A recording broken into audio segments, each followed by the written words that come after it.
So students, अब dysphagia में जो सेकंड टॉपिक है that I am going to start with is diffuse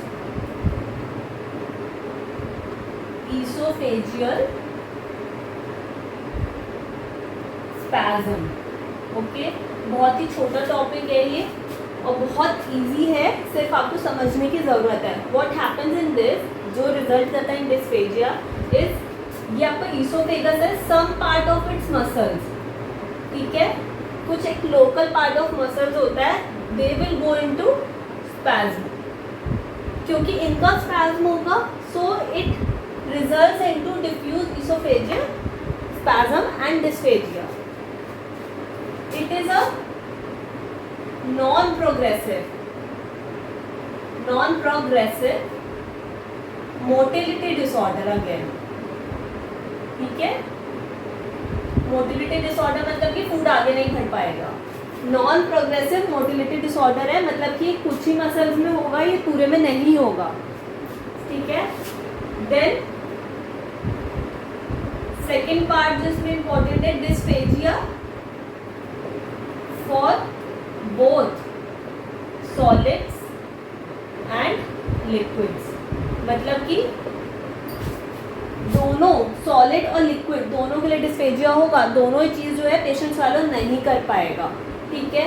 investigation of choice इसमें क्या होती है, ambulatory manometry. Now what is ambulatory manometry? Ambulatory manometry मतलब कि क्या हुआ, जब पेशेंट चल फिर रहा है, अपनी डेली एक्टिविटीज़ कर रहा है, उसी के साथ हम जो है वहाँ का पीएच रिकॉर्ड करेंगे, ठीक है।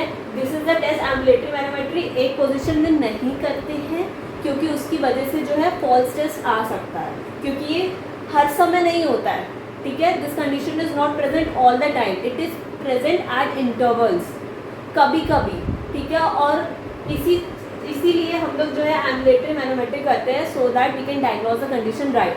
अब इसमें जो सबसे इम्पॉर्टेंट पीएम फाइंडिंग है, ठीक है, this is the most important PM finding here. जब भी ये क्वेश्चन पूछेगा, ये इसी टाइप का, या तो पूछेगा किस तरीके का ईसोफेगस इसमें मिलेगा, या फिर this kind of esophagus is found in which kind of disease. Okay, so it is corkscrew shaped esophagus, ठीक है, कॉक स्क्रू शेप्ड ईसोफेगस, ये इसकी पीएम फाइंडिंग है, ठीक है। अब इसमें जो सिम्टम्स आएंगे, ठीक है, वो हम देख लेते हैं, very important, and this topic is done, ठीक है। सिम्टम्स सबसे पहले तो डिस्फेजिया ही आएगा आपका। सो जो सेकेंड सिम्टम आपको मिल रहा है वो मिलेगा इंटरमिटेंट चेस्ट पेन, ठीक है, मतलब कि बीच बीच में सीने में दर्द होगा। So let's do a quick revision for it. Topic is diffuse esophageal spasm. That means some part of muscle of esophagus will go into spasm. It is a non-progressive motility disorder. Dysphagia is present for both solids and the liquids. Okay. Investigation of choice here is ambulatory manometry. PM finding, which is most important, is here corkscrew-shaped esophagus will be seen. Okay. Symptoms are dysphagia. ठीक है, topic dysphagia है तो symptom dysphagia होगा, and intermittent chest pain. Intermittent chest pain जैसे angina में pen होता है, बीच बीच में सीने में दर्द, वो मिलता है, and this topic is covered. Okay, so this was all for today class and see you in next video.